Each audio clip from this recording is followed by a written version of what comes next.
Welcome, ladies and gentlemen, to a new recording. Probably another AMC show. Hopefully, we'll kind of backlog and talk about Breaking Bad. But today, me and DJ Sue here are talking about El Camino, a Breaking Bad movie. Yeah.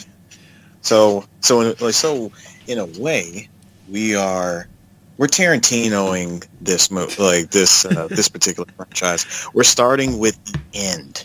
Yes. And we're just gonna work our way through the rest of the series. So movies that are follow-ups to TV shows. I think the last one that was a really big deal was Serenity, the Firefly movie, which actually was pretty good follow-up to the TV show that got canceled abruptly.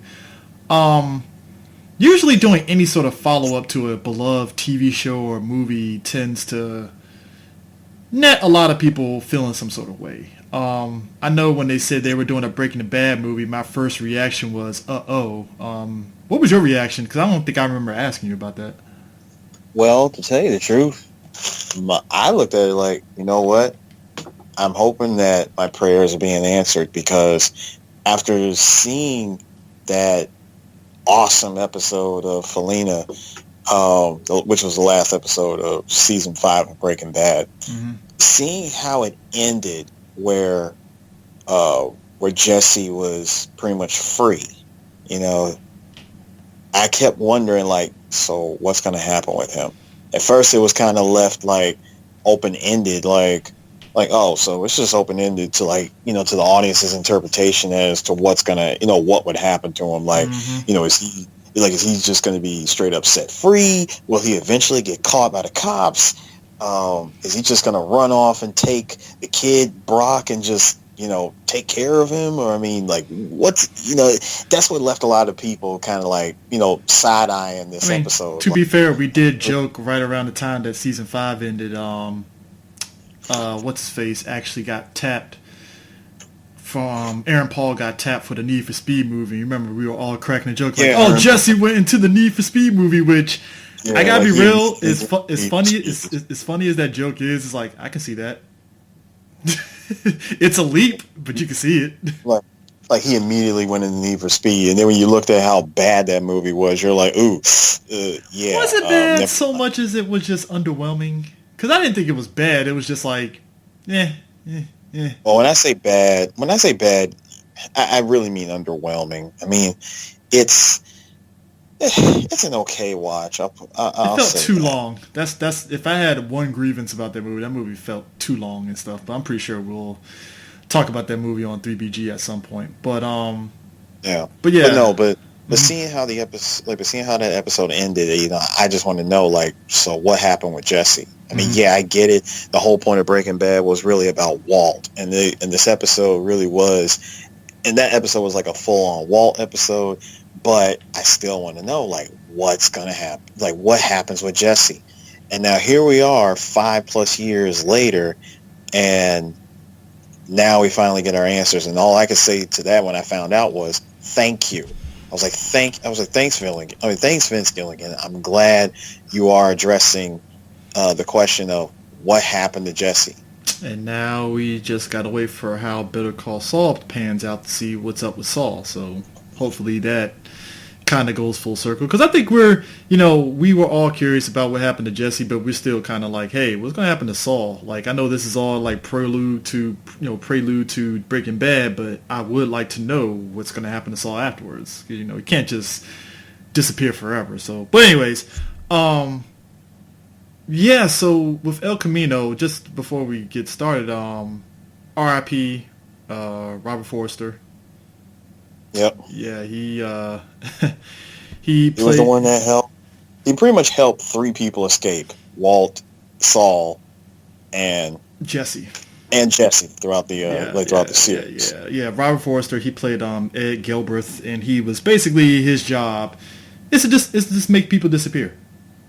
Yep. Make them disappear, give them new identities, and he does a damn good job because, as we saw in Breaking Bad, Walt at one point was gone, disappeared. Nobody could fucking find him. Mm-hmm. Nobody. Period. So, yeah, he's really good at his job. Very damn good.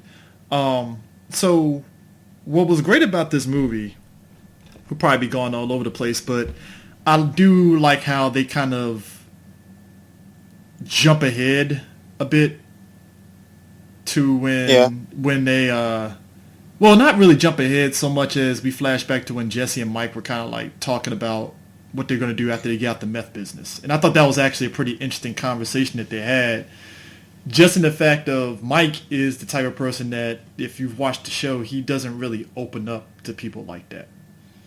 He doesn't. And the other thing about that is, and I don't know if you caught this, CJ, you know that area that where Mike and Jesse was talking, that was the same area where Mike ended up dying. Yeah. Like, Walt killed him at that same spot. Yeah. Yeah. And it's kind of ironic, so to speak, how that all plays out. So it's like, oh, well, we already know what happens there, you know, but yeah. Like the one thing I will say before we go any further is anyone who is looking forward to, you know, seeing this movie, whether you were intrigued or, you know, or you're just a straight up fan, if you are a diehard fan of the show, this movie is 100% for you, because the movie itself was made for the fans. Oh yeah, 100%. I mean, they do not play around. If you kept up with the show, they throw little Easter eggs in, certain things like Jesse and his boys. And again, like I said, outside of as I always dub him, Meth Damon's little thing of him gaining weight. Freaking Todd gained weight. Yeah, that's something that you honestly, you just had to take it for what it was. I mean, again, I didn't follow his career outside of this episode, like outside of the show, but I did want to know, like, dude, like, did anybody approach him at any point in time and say, hey, we're making a Breaking Bad movie, you might want to drop some weight, or were you working on something else at the time? Yeah. You know, just help me out here. Yeah, but you know what was cool about Todd? I guess we could start with him. I like how ultimately, and you could pick up on it, and even in the Breaking Bad season when he popped up, out of everybody that was holding Jesse hostage out of that little white supremacist group, you know, you could say that he was probably the more like even keel. Like, he was nice to Jesse, even though, you know, who he was running with, basically. Oh yeah, he was not. I mean, he was nice to him, but it felt like he was trying to set himself separate from his uncle and like the whole gang of neo-Nazis. Well, yeah, I mean, kind of like it's kind of like that one person be like, well, my friends are racist, but I'm not racist. I'm like, but you still hang out with them. Like, what are we doing here? You still hang out. Like, you still hang out with them, and you still do stuff with them. Like, I mean, hell, you threatened to kill Jesse like multiple times here, so it's not like you're inherently like on his good graces. You know. Not only did you threaten to kill Jesse, but come on, and again, this digs into the series. Not only did you threaten to kill Jesse, you already killed his girlfriend. Yeah. When of course, I get it. You had to teach him a lesson because he tried to escape. But come on. Yeah.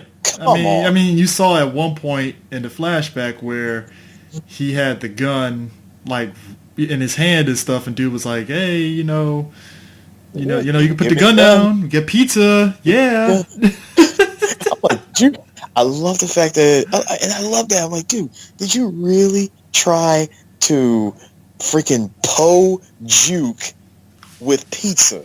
I mean, it worked because I think at that point, because I'm believing that's after the point that Jesse's girl got shot, so it was kind of like for him, yeah, if he did. It was after the point because remember he said, "Look, I gotta take you with me," and he was like Uncle Jack and everybody else. They left, so it's just us for the weekend now. Got to keep you tied up because, if you were to try to escape again, I'd have to pay the kid a visit. Yeah. You wouldn't want that now, would you? Yeah. Which, again, you clearly are like, oh, yeah, this is clearly set up afterwards and stuff. And, I mean, it's interesting. It's good insight because this flashback ties into Jesse's plight, which is basically he's trying to get the fuck out of Dodge. Like, his face is plastered on the news. His parents, for the most part, have basically just abandoned his ass. They and he's just like, all right, well, I need to start anew. Like, this is what I need to do. I need to start new. I need to start fresh. And he needs to get money by any means necessary. And he finds out, like, hey, Todd had cash stashed somewhere inside the apartment. I need to go there. But just to kind of back it up, though, his boys Skinny Pete and Badger, what I thought was interesting is their relationship is they off the break help Jesse. Like, Jesse rolls in there, eats food, and passes out, which tells you, which again, attention to detail in the fact that, like, most movies in situation, they will have the character just up and running without factoring in, like, yo, this dude was tortured and didn't eat any food for whatever surrounding days. He's going to be tired, he is going to be hungry, and he's going to pass out and be paranoid.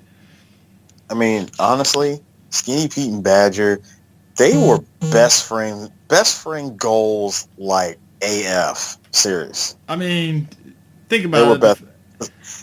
Like, you know, the funny thing, you want to know what's really funny, CJ?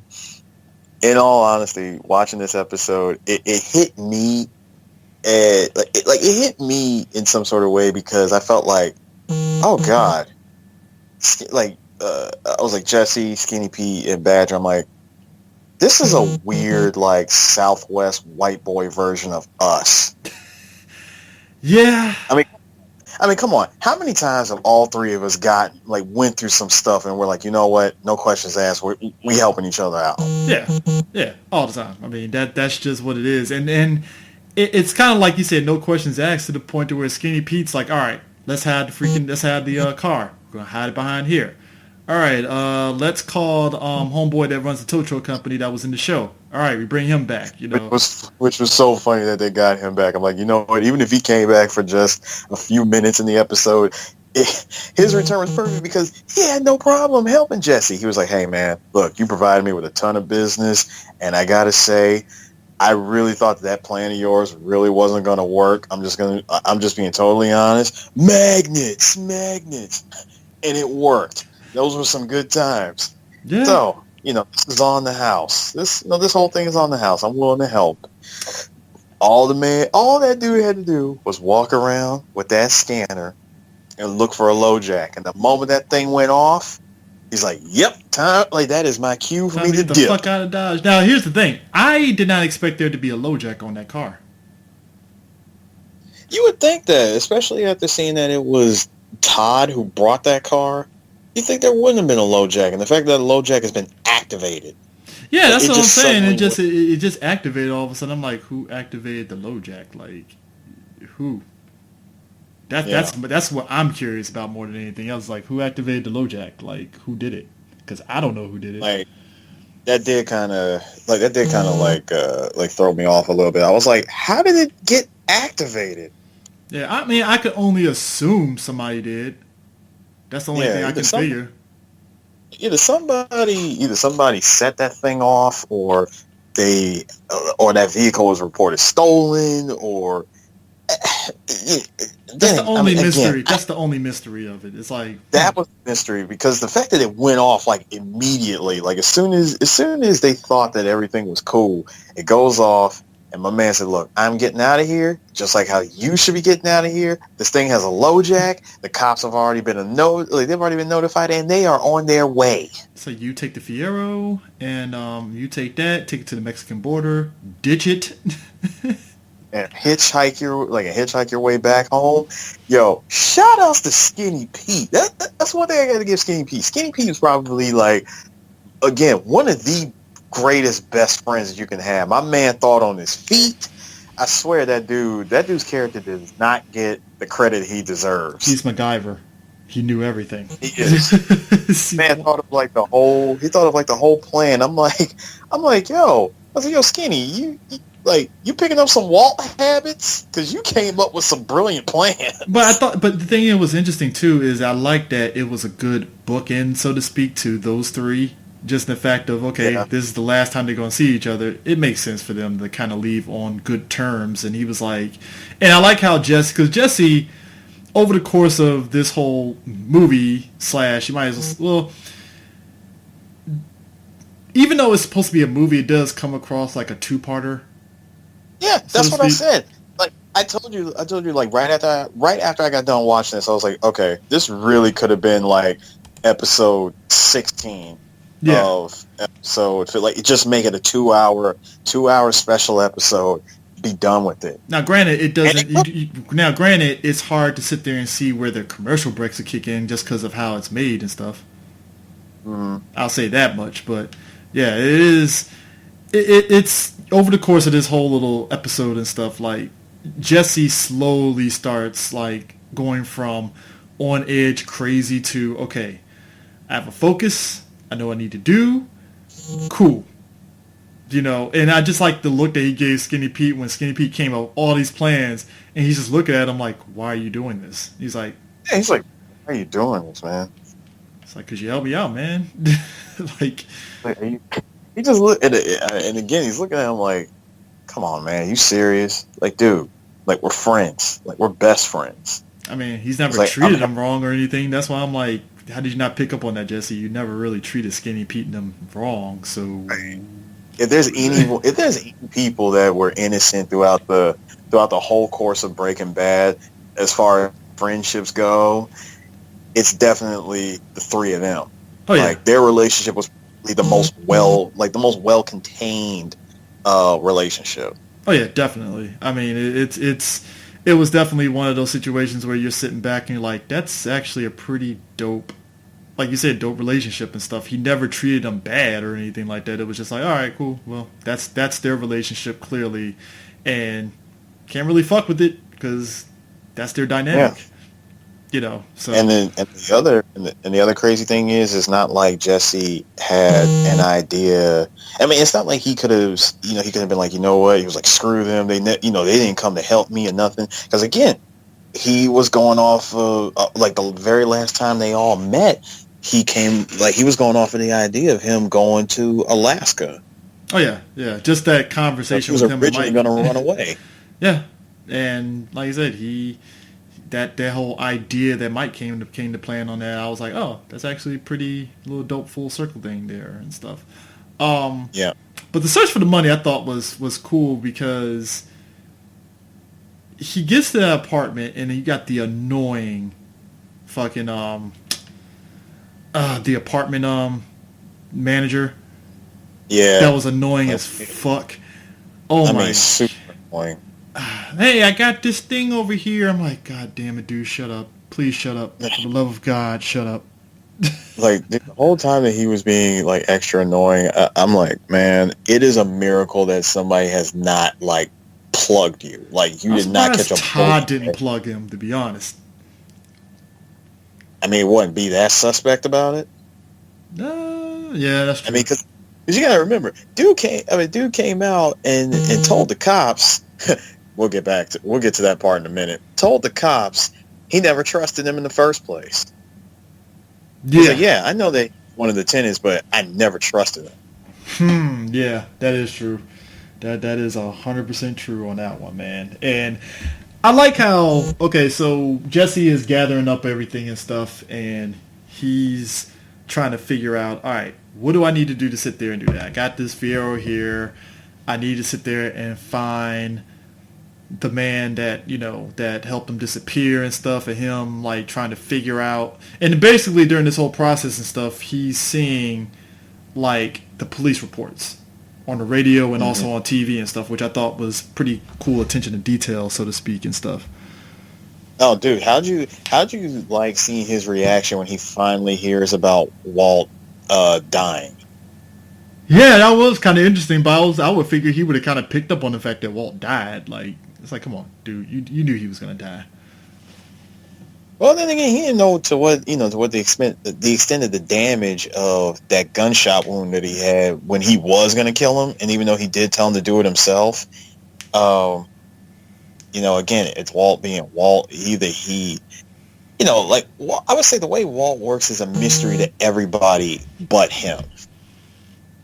And, for all everybody thought, remember my favorite one, my favorite thing, I would say my favorite Walt theory, like in Walking Dead, there was, nah, he ain't dead. He's hiding under a dumpster. People thought that people thought that Wolf, quote unquote, faked his death by appearing to be dead, and That when would the have cop been up, that would have been such a cop out. it would have been a cop. I think you had to had him die. You had to have let Walt die. He had to. Dude, there was nothing else left for him.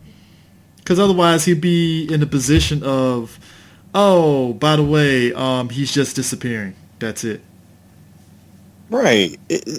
There'd have been no point whatsoever to keep him alive. Like, let him go. Let the man go out in peace. You know, if anything, he proved his point by not letting the cancer kill him. Instead, he went out on his own. Yeah, and that was a great way to do it. So I thought it was interesting. Now he gets to that apartment and he's looking in there and he realizes, oh shit, the money's in the refrigerator. Yeah, so, dude, and I gotta go and I gotta mention I gotta mention something about that search. By the way, yeah, I love that. I love how that was shot. That was brilliant. The whole. That's why I feel, even though you could say this is an episode, it did feel like it was filmed like a movie. Yeah, it was filmed like a movie. Like Vince, like seeing how Vince Gilligan is so good at directing, and the camera work and the camera work along with his directing is just, man, it's like the perfect pair, because that over what was it? That top-down shot of just going through every corner, every nook and cranny of that apartment, searching from top to bottom, left to right, and showing the passage of time where he's in one corner and he's in another corner, he's in another part of the house, where you've seen like multiple Jessies all over the place. I love that shot. Yeah. But it did make me ask the question, like, yo, Jesse, how long were you in there searching that apartment? Dude, clearly he was searching that shit, because that shit got turned around. Like, he flipping over fucking tables, flipping over beds and all that stuff. And that's on top of the police also doing their little thing from earlier before too. So, yeah, way early on, like the cops had already torn the place up. So by having Jesse go in and having him like search through everything, I'm like, bruh, like, you are really, really batting 1,000 on hoping you're gonna find something. So here's my thing. I like the nice touch on the fact that Neil and Casey, again, these are two characters that were in the show. They end up masquerading as cops. On some like, we're just collecting fingerprints and dusting and stuff. And the apartment manager is like stupid as shit and he buys it. So I just thought that whole fucking interaction was funny. But what I thought was interesting is because I thought at this moment Jesse was going to get in a shootout with those two. But the fact that he ended up like, look, we'll split this shit. I get my part, y'all take the rest. And I was shocked that he even threw that in there, but a part of me was like, well, maybe this is a way of saying, fuck it. I'm not going to get into a shootout to cause a scene. Let me go ahead and let me get some of this money. Y'all take the rest. Exactly. He was like, just let me get this much. We can split it 3 ways. And bear in mind, these were the guys. You also come to find out that these were the guys that had that welding company that weld that cage. Well, not the cage, but like basically they made that support beam that kept Jesse locked down when it came to him cooking. Oh yeah. And then the funny thing is too is that it was funny. I think it might have been Casey or both of them. They immediately recognized. I'm like, hey, aren't you Jesse? Aren't you the guy that kept? Oh shit. Like, because he looked at him and he was like, I was wondering when you were going to recognize me, because he saw the sign, he saw their van, and it said, I forgot the name of the company, but he saw the name of the company and it had welding on it, and that's when it hit him like, you know what, I got to kill these guys, don't I? Yeah. So Jesse goes to our boy, Ed, and I thought it was interesting that Ed plays stupid with them, like, what the hell are you talking about? I sell vacuums. It just is like, dude, cut the shit. All right, I know you fucking, you help fucking Walter disappear. You help Saul disappear. Help me disappear. Now, on top of that, I got the money.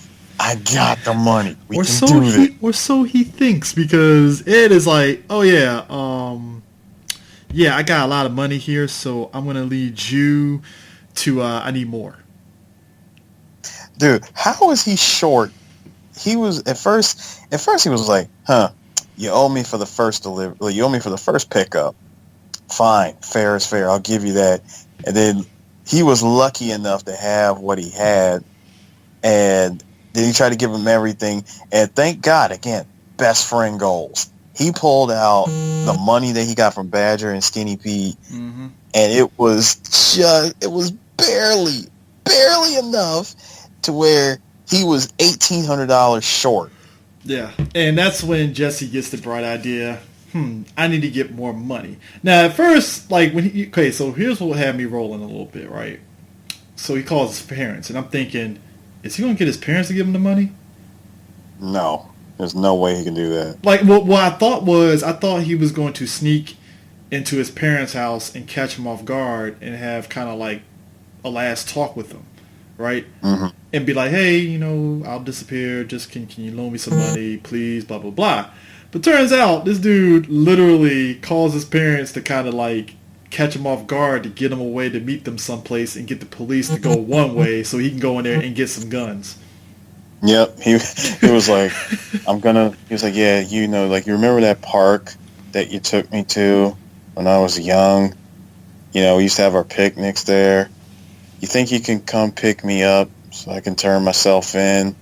Like, despite everything, you did your best. I'm like, this was a true last goodbye from Jesse. And yeah, it was definitely an interesting little swerve that they hit me with, because I was like, oh, he's getting the guns, and I'm like, what's he gonna do with the guns? And then you find out. Yeah, because you know that he was going to there was no way he was going to get to his parents. He had, especially knowing that his parents' house was being watched. Oh yeah, definitely. And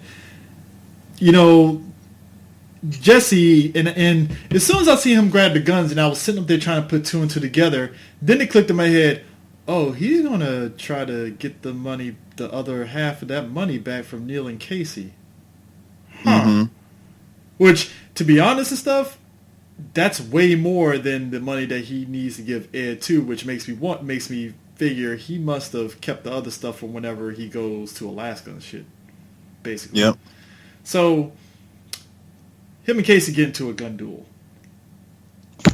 and I thought it was interesting. No, Neil, because Casey's the other one with the redhead. So they end up getting to a gun duel, and I laughed because I was like, so they're really about to do this. Jesse is going to get into a gun duel with them. I guess he got plot armor, because apparently Jesse can fucking shoot. Oh, he has a gun tucked into his pocket. Because of course he does. Dude, you know what I loved about that? My man, dude, he pulled a Carol from Walking Dead. Oh my God, Carol! I swear to God, we can do a whole episode on how surgical Carol is with the gun, man. I swear to you. Like, remember when she shot up the Saviors? That. Yeah. It's like, if you need somebody on your side, you get Carol. Fuck the Punisher, all right? Carol will tell you to look at the flowers, and you'll be like, what? It's like, well. I'm sorry, yo. How cold-blooded is that shit? You sit there and tell a little girl, look at the flowers, and just bam, blow her head off. I'm like, God damn. But yeah. I mean, he was like, all right, I'm going to go for my gun. No, full well, my man had his hand in his pocket. I'm like, that's what's weird. It's like, dude, did you not notice he had his hand in his pocket? Like, okay, cool. I guess you were feeling yourself. I'm like, nobody was going to pick up on that. Okay. All right. So we're going to also, but Sue, we also have to talk about Kate Casey, are you blind? Do you know now how to shoot people? Okay, how do you empty a clip into somebody? Seriously, how do you empty a clip at near point blank range and miss? I'm not even mad. Here's the thing. I'm not mad at it because I was already enjoying this shit all the way up to this point. But I was just sitting back like, dog, how do you empty the clip? And you like, what? Jesse got fucking plot armor. All right, cool. I'm fine with that. That makes perfect sense. I mean, there's plot armor, and then there's just dumb armor. Yeah. That part definitely raised some eyebrows with me. I'm like, Yeah. But I did thought it was dope that Jesse didn't kill the other two guys, and he was like, all right, give me your driver's license and get out of here. So clearly he was down for like, all right, if you snitch on me, I'm coming after you. Basically. So I thought that was cool that they made that little nugget and stuff. But yeah, he ends up blowing up the little place where they're at and such. And this is kind of like where the whole thing ends. But what I thought was interesting is that we get cut to a flashback, and it threw me off a bit because I saw Jesse in the hotel, and at first I was thinking, so did Jesse have to blow that up, just go into the hotel room for one last time or something like that? And then you see him roll out the hotel room, and Walt's walking next to him, like, holy shit. Yeah, dude, how'd you like that? How'd you like that surprise? Hi, Walt. Yeah, But what I thought was cool was because clearly this is like season 1. Where this is happening and stuff. After they made one of the little cooks inside of Winnebago and stuff. And I thought it was interesting that they chose this one line that Walt tells Jesse, like, you're really lucky. You didn't have to wait your whole life to do something special. Yep. And I go, oh. Which Jesse is very lucky, to be fair. He amassed a lot of wealth in a short time. Like when I caught that line from Walt, I was like, I got you. I was like, I got you, Walt. I know exactly what you're talking about. Yeah, like you felt like you had to wait your entire life to do something special, and to you, this cook that you're doing was something special. Mm-hmm. Just to take full control of your own life. I get it. Makes sense. Oh yeah, definitely. And and it was kind of cool too because we talk about Todd and how he gained weight. Walter looked just like he did after season 1. Yeah, exactly. And that's because that's because one thing, Bryan Cranston is a hell of an actor. Oh yeah. I mean, that's just I'm what pretty it is. sure.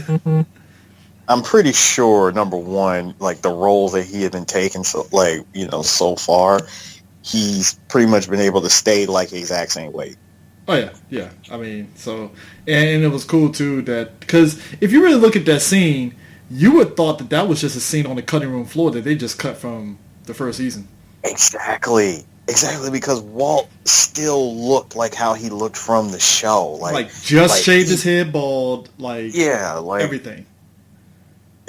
Honestly, he looked like he came off of the death gurney from Godzilla and just walked right into the show. I know, right? So and that's like I said, the whole thing for El Camino I thought was interesting that they include these flashbacks because, like I said, they weren't useless flashbacks. All of it played a part and stuff. Even the stuff with Todd, them showing that whole thing of him going to that apartment and everything and stuff. It all played a part in how this is happening and stuff, and I thought that again, it was great because that's a good use of flashbacks and telling a story and stuff, when we found out that apartment was actually his, and we see Jesse going into the room, and the first thing he noticed was he's like, oh God, what's that smell? And then, holy crap, he sees a dead body, dead body on the floor, and I'm thinking, man, what happened here? So now the whole thing was coming together as to why Todd brought Jesse with him. You really thought that he brought Jesse with him to just hang out with him for the weekend? Get some air. get some fresh air and all. Please, dude, come on, give me a break. This is Todd. This is the same guy who murdered your girlfriend while you were tied up in the truck. Yeah. And who continues to threaten to kill her son if you try escaping again. You really think you're going to try to hang out with him? In such a passive aggressive way too, like, I'm nice, but I'll kill Brock if you keep this up. Like, damn, dude. I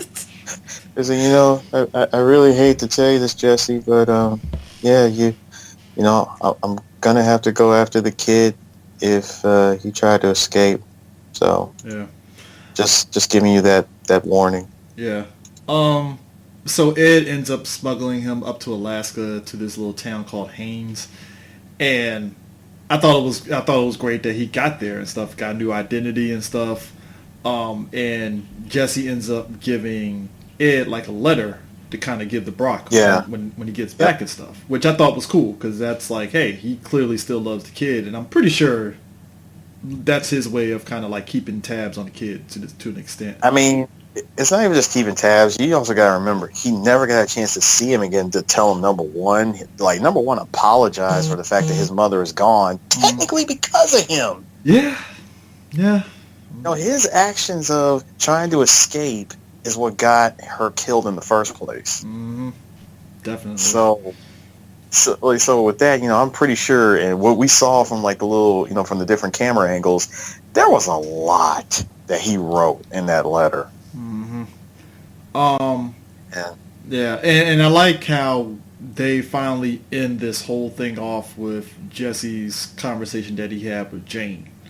Which again... Yeah, it was cool to see Christian Ritter back. I was like, first of all, when they showed her, I was like, yeah, you go right ahead, Christian. You go right ahead and cover up that that pregnancy. Well, I mean, you know what? I didn't even notice she was pregnant because, it felt like... You gotta remember, if I ain't mistaken, didn't they film... They were in the process of... They made the announcement about the movie, and then... We come to find out like a couple of months later that filming's done. We've been finished the film. Oh yeah, I think she was like she was early in her pregnancy. She wasn't like quite. Yeah, she was early. Yeah, she was still early in the pregnancy, but I'm willing to bet that she was probably working on the movie the same time that she was working on season 3 of Jessica Jones. Yeah, I mean, but the crazy thing too about it, I thought was interesting because again, that scene looked like an extra scene on the cutting room floor. Yeah. Again, it just goes back into Vince Gilligan's directing and his cinematographer. Like, you guys managed to make this look like this was stuff that you had already shot. Deleted scenes on the DVD or something. Years ago. Like, you guys shot this stuff years ago and just decided to put this movie together. It was almost as if you could say that they had planned to make this movie a long time ago. They just wanted to wait a few years after they were done with the show and then put out this movie. Oh yeah, definitely. And and I like how it ends with her like Jesse's like, "Hey, I always thought it was cool that you let the universe kind of take you whatever," and she was like, "Nah, I just I've always my whole life she basically like my whole life I've always gone where the universe takes me, but sometimes for the most part it's better to make those decisions for yourself." So and it fits it fits as number one. He did everything that he had to do. He knew that, so many doors were closing in his face. He could never go back to his family. He could never really see his friends again. And, he really had to say goodbye to everything in Albuquerque and just decided to live the life where he pretty much been destined to live it, which was in Alaska. Yeah. So it's basically, if this is it, then all right, this is it. We gotta go. We gotta take care of this, So and that's the thing. At the end, we can really say full and well that in the end, a bad guy actually got away. Yeah, definitely. I mean, he, he's anti-hero at this stage. I wouldn't even say he's a bad guy. Yeah, he's anti-hero. He went from being, problematic character early on to meth dealer with a conscience. Yeah, meth dealer with a conscience to straight up, yo, my partner is the freaking devil. Like, I should have never worked with him in the first place, knowing what I know and knowing how insanely smart he is and how much he can outthink you. What am I doing? I mean, he went so far as to working with Hank to get, just to get him caught. All because it finally clicked in that he poisoned Brock. Mm-hmm. That was what officially drove him over the edge to say, oh no, we're done. We're not business partners. Like, I don't even look at you as as a teacher. You're not even a person to me. I mean, hell, that moment where he was putting money in people's mailboxes and stuff, that was Jesse fed up with just everything. Yeah, he was completely fed up. Then you saw him riding around. Then you see him driving around the car, just tossing fists. He was like, this shit ain't worth it. This money is not worth it. He was just like, I'm done. Fuck this. Because how much, even he had to ask Walt, dude, how much is enough? Yeah. Yeah, I mean, I think Walt's wife at one point even asked him how much is enough. Like, I know that you went into this trying to get money to help us be good for the rest of our life when you die, which basically Walt did at the end of the day and stuff. But still, it's just Jesse kind of, to quote a phrase, he found God before Walter could figure out the right thing to do, basically. Uh-huh. So while Jesse managed to kind of get the ending that he deserved, Walt didn't really figure it out until after he stopped being fucking selfish and was like, shit, I need to save Jesse. I need to get him out of here because he doesn't deserve this. Well, not only that, because he did have the intention of killing everybody there, and honestly, including himself. Yeah. Suicide mission anyway. You already do that. Yeah, it was definitely gonna be a suicide mission, and again, I know we're going into the series a little bit, but that part where when he finally sees Jesse after all this time, number one, he thought he was dead, and number two, he came to that conclusion like, oh my God, you guys took my recipe, and you guys became partners, and this is your way of trying to get rid of me. You got him as a partner. Then when he actually saw him and how completely roughed up he was and just how pitiful he was looking, he's like, no, this is beyond anything that I could even do. Like, I can't even stand seeing him look like this. This is beyond me. He's like, I gotta save him. He just needs to be look, just save him. And number one, no, you're not going to call it square because you saw Jesse pick up the gun too. He picked up the gun. He was ready to do it. He's like, you saved me from the machine gun, but nah, man, nah. I'm still holding that grudge, man. Like, you poisoned a child. Granted, the poison wasn't enough to kill him, but still, the fact that you did it just to coax me into going against Gus. Yeah, I mean, it worked. Yeah, I hate to be that guy, but it worked. Yeah. So, but yeah, the overall movie, like I said, I like this movie. Like I said, it's a good bookend for Jesse. Again, it does have me kind of on pins and needles when it comes to Better Call Saul now. Because it's like, what's Saul's ending going to be? And I know we could probably speculate all night on that, but I'm curious to see how does Saul meet his end on his. Because Saul isn't really a wanted man. He disappeared just to get the fuck out of Dodge and not get killed. Yeah, he disappeared because he really had, he knew he was done. Yeah, so now I'm curious to see how they bookend his story and maybe him figuring out, oh, I don't have to be on the run anymore because everybody that probably could kill me is dead. Mm-hmm. So now, or maybe it's a case of him just kind of like, you know what, I'm just going to stay low key for a while. I got all this money. I can sit on this shit. I'm good. Yep. So, yeah, well, we'll see when Better Call Saul comes out. What, next year? Yeah, it's supposed to be next year. I mean, I'm mad because it was supposed to be this year, if I ain't mistaken, that the season was supposed to come out. Mm-hmm. So, yeah, there's that. Yeah, I mean, hey, it gives people enough time to catch up on that show and stuff, to be honest. So I would be like, yo, go binge it. Might as well. Just, I mean, go and binge. Yeah. But anyways, got any final thoughts on the movie? Again, this was an excellent bookend to an amazing series. Like shout outs to our boy D, because he's the one that got me into Breaking Bad.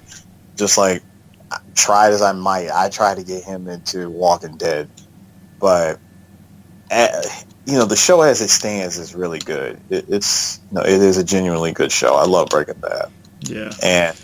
And if you're a fan and and unless you've been living under a rock and didn't hear about the news, please go watch this movie. If you want to see an end to one of the central characters of the show, watch this movie. Yeah. Yeah, definitely.